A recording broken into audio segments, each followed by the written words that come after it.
Okay, so here's how you're going to clean up. You're going to first of all make sure that the faucet is not in the center, because if it is, it's going to be spraying right onto that center divider. You want to angle the faucet. And even before you wash, you actually want to take one paper towel. You shouldn't use more than one. And you're going to wipe off your palette and then throw away the paper towel in the garbage can. So that way not all the paint is going right into the sink.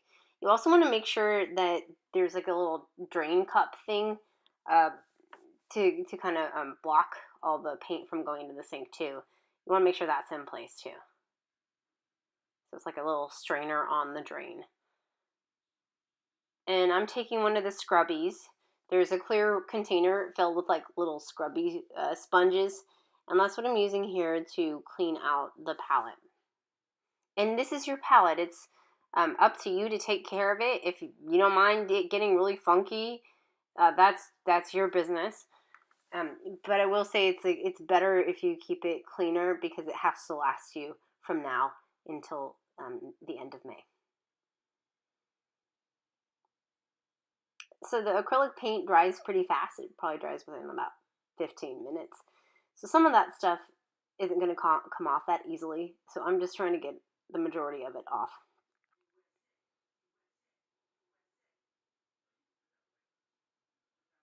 And you see, like, it takes some time.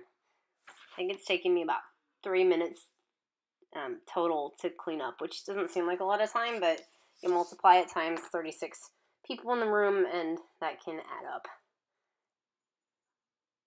Okay, so that's good enough. And next you're going to be taking your brushes, and your brushes are really important that you take care of them really well. You want to use cold water with your brushes, not warm water. And I think I've shown you this before, but here's how I clean my brushes. I grab the soap in one hand, so I'm using my left hand, which is not the hand I write with, and I'm using that to hold the soap, and then I'm kind of scrubbing lightly. I'm not pressing really hard with the brush hairs.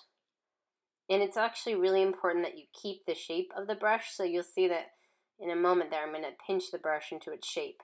And I'm just taking a scrubby to the handle because I want to try and keep these brush handles nice and clean. So I'm going to clean that. But again, that's like a personal choice. These are your brushes to take care of. And here's how I shape the bristles on the brush. So the bristles are that kind of hair part.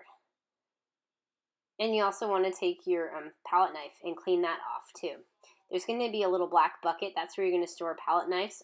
There's a black bucket at each set of sinks. You also want to pay attention to the sink itself. You don't want to leave a whole bunch of paint drops in the bottom of your sink. You're going to take your same scrubby, or you can even take the this kind of steel scrubby part, that steel one, and clean it off. So you want to get it decently clean. It should look like that.